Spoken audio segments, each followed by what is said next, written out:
Welcome to the Y in Psychiatry, Hi, I'm Dr. Amayo. I am a consultant liaison psychiatrist. where we delve into the intricate nuances of psychiatric topics. Hello guys, I'm Dr. Handrada. I did my residency from University of Connecticut, and then I did my fellowship from Georgetown University in consultation and liaison.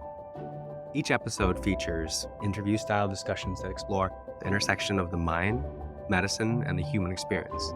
My name is Edmund, and I am a PGY1 psychiatry resident.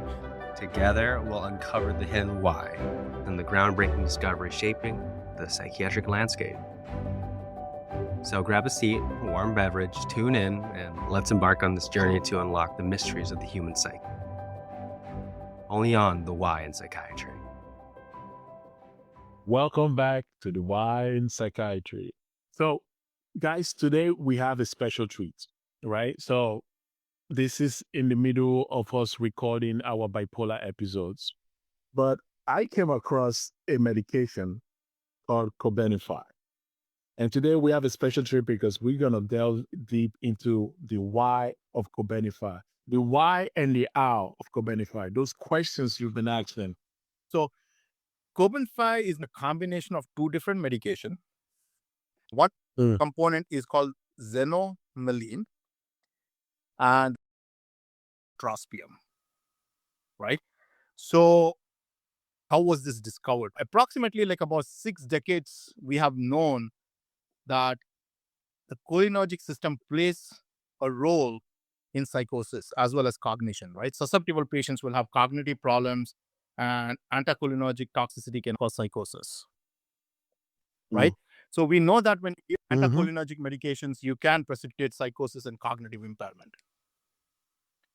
So they basically, As well as delirium exactly, in older patients. yes, absolutely right.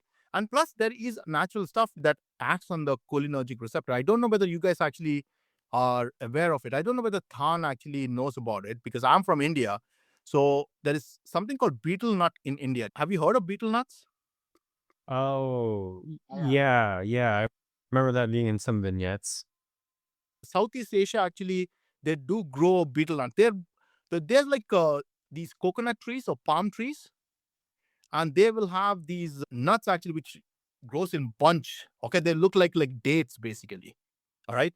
So once you remove the outer part, there's a little hard seed inside, and that has a chemical which is a cholinergic agonist. So they basically use that particular betel nut, and they found that it had a pro-cognitive as well as antipsychotic property.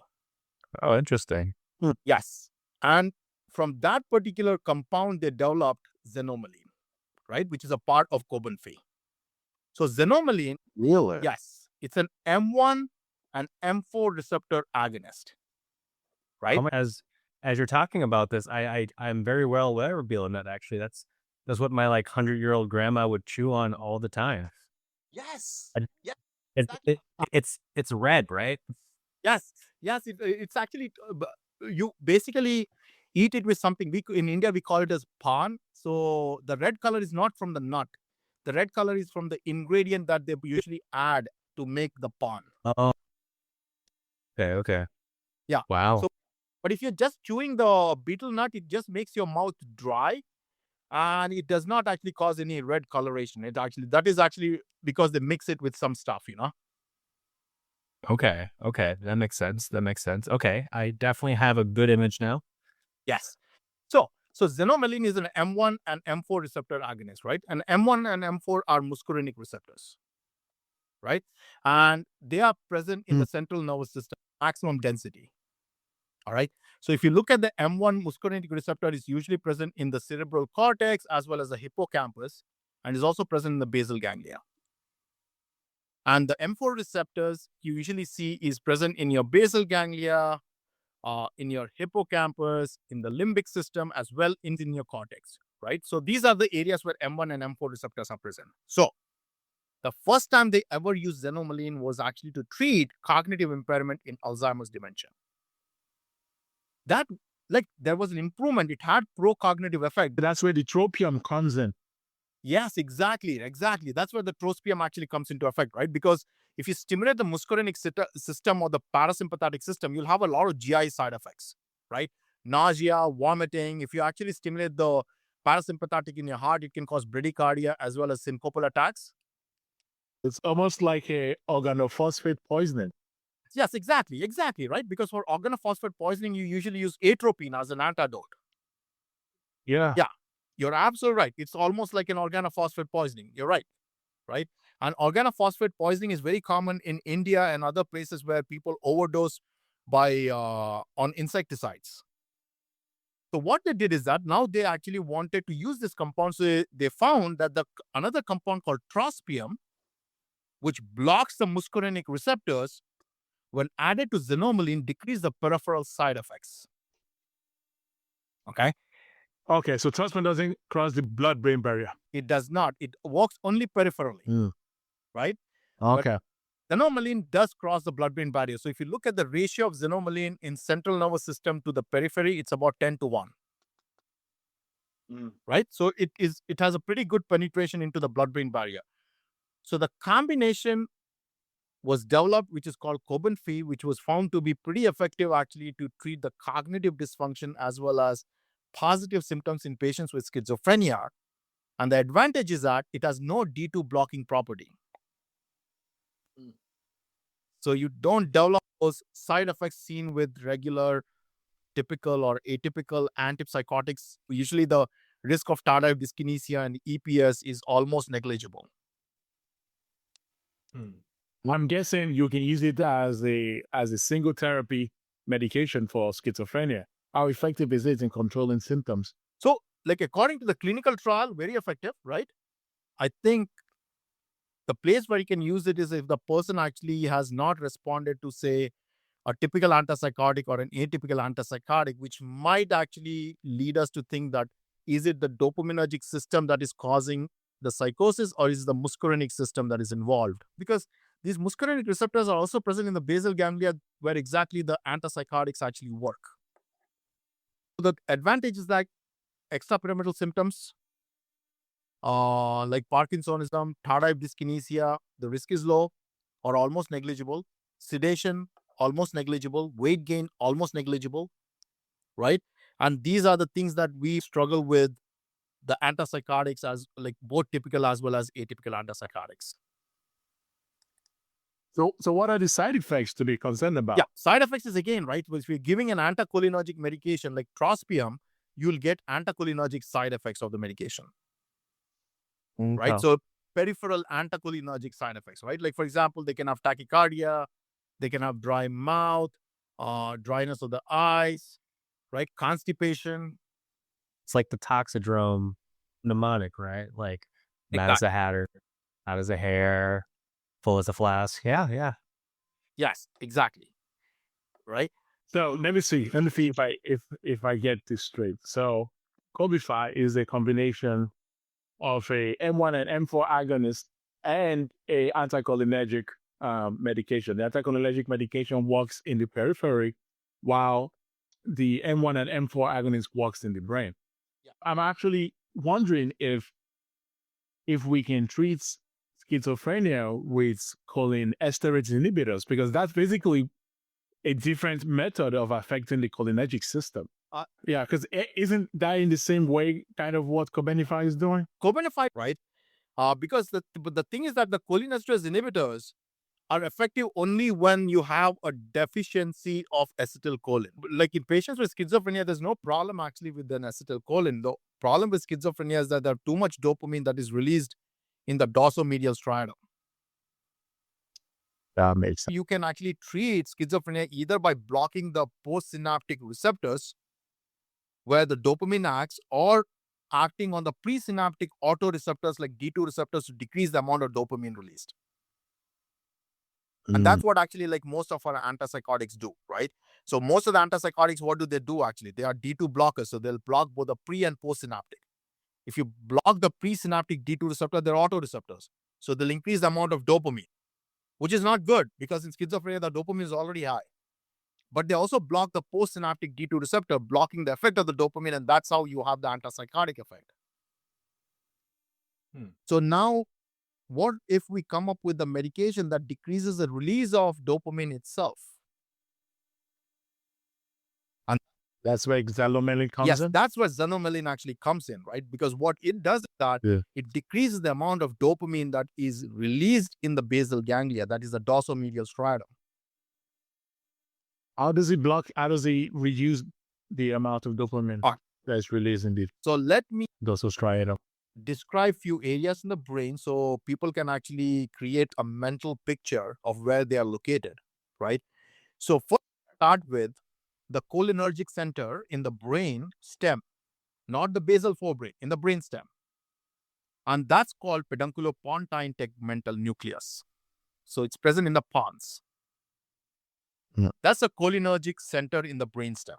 So what that does is that sends projection to your ventral tegmental area, which is present in the midbrain, which is a dopaminergic center. Now, ventral tegmental area, as we all know, is a part of the mesolimbic and mesocortical system or pathway.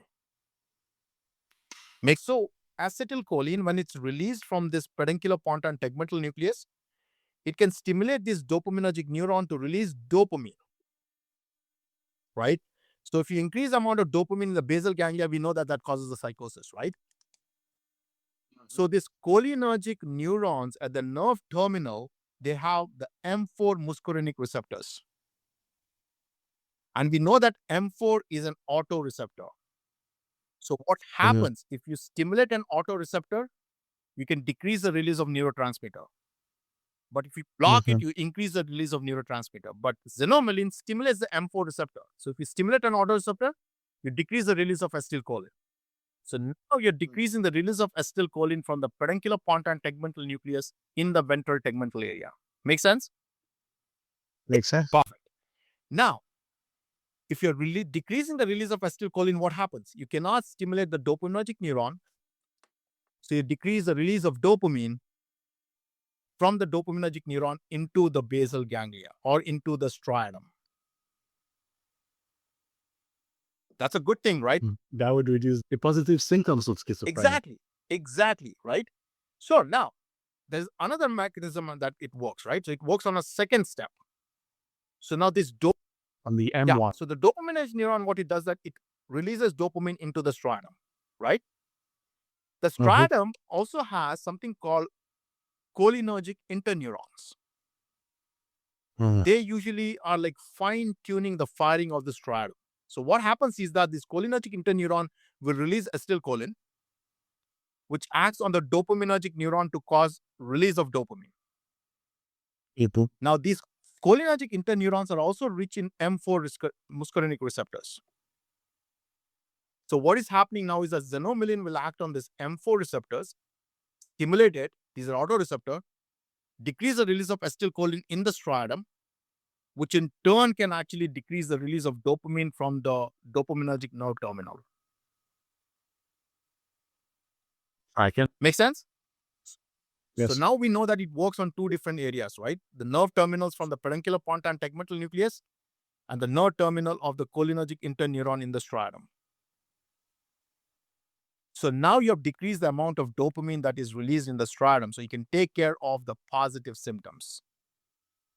Okay. Now, how does it work for the negative? Yes. So now let's look at how does it work on the cognitive symptoms, right? So you've got the prefrontal cortex. In the prefrontal cortex, we know actually from our depression podcast that we have pyramidal neurons, and pyramidal neurons are actually fine-tuned by GABA interneurons. Now, what do we know actually from in schizophrenia? We know from schizophrenia that the GABA interneurons are not functioning well because there's a problem in the enzyme that converts glutamate to GABA. So you don't have enough GABA in the prefrontal cortex. So if you don't have the GABA interneuron, then the pyramidal neuron will fire very erratically. And the pyramidal neuron, if they fire erratically, it causes problem with cognition and perception. So the GABA interneurons all are rich in M1 muscarinic receptors. So xanomeline, when it stimulates the M1 receptor, what happens? It increases the release of GABA. Schizophrenia, there is not enough GABA. So when you release GABA, you basically fine-tune the firing of this pyramidal neuron, and that is what causes the pro-cognitive effect. So, I mean, from what I'm hearing, one of the biggest differences between this and like usual prior antipsychotics is that they are much less focused on the idea of dopamine-rich targets, whereas here, the novelness of this is that we're focusing on the muscarinic receptors, and it doesn't sound as if much of this happens generally in antipsychotics, or at least the second generations. So we are basically focusing on the root cause, actually, right? The root cause is too much dopamine, right? Or too little GABA in the prefrontal cortex. So we are focusing on the root cause rather than putting a band-aid on things. Okay. So yeah, so instead of like blocking the dopamine, we're turning up the GABA. Right. Got So it. yeah, so you basically have both the positive as well as hit the negative symptom, because most of the antipsychotics don't hit the negative symptoms except like clozapine, right? Clozapine, and this is interesting since we mentioned clozapine, right? So the clozapine is broken down into a metabolite called N-desmethylclozapine, which has an M1 agonist property. So the effect of clozapine on pro-cognitive effect, or the effect of clozapine on cognition, is based on its breakdown into N-desmethylclozapine. So if you give a cytochrome 1A2 inhibitor, clozapine will help with the psychotic symptoms, but not the negative symptoms or the cognitive symptoms. Right? And plus, the increased salivation that you see with clozapine is because of its agonist effect on the M1 receptor peripherally. And so I'm guessing like the long-term movement concerns are definitely not as high with Cobenfy. Right? Weight gain is not a problem. And sedation is not an issue. Right. So why are we not using this more often? Because of the insurance being a pain.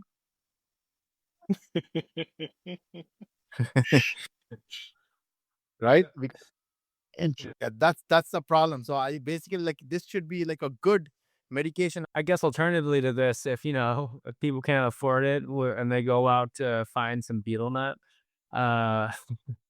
would you have any recommendations for them on like what not to do with betel-nut? Nothing actually. Like, there's no, just keep it away from the kids. That's it. Because these betel nuts actually, kids can swallow it, and they're pretty. Wow. They're hard. These nuts are really hard. Like, you have to dissolve it. You have to keep it in your mouth, and it has to like soften with the saliva. Mm. You throw it and hit somebody at the right spot, and they will be unconscious. They're really hard nuts. So let me not to crack. Let me see if I get this right. So Cobenfy. Yes. It's a mixture of xanomeline and trospium, and it's a medication for psychosis and schizophrenia. It works by hitting the two major causes of schizophrenia, which is one, an elevation of dopamine in the striatum, and a deficiency of GABA in the frontal lobe. And there's high dopamine in the striatum with schizophrenia. Xanomeline in Cobenfy reduces the dopamine in the striatum by stimulating M4, which will reduce dopamine in the end terminal of the neurons, because M4 is a autoreceptor on the cholinergic neurons that are coming from the tegmentum.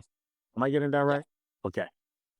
And so on the frontal lobe, it stimulates M1, and M1 stimulates increased release of GABA on the interneurons.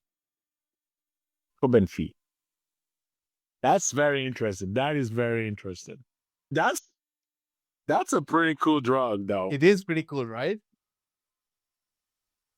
Well, guys, this was a special edition of the Why in Psychiatry, and we just found out why Cobenfy works and why we're not giving it more to our patients. Until next time, keep asking why. Remember, there is no why in psychiatry without you, the audience. We hope our voices come up when you're thinking about patient care in the best way. And if you found this podcast to be value added to you in any way, or think someone might benefit from this episode, please share it with them. Until then, stay curious, stay kind, and I'll catch you on the next one.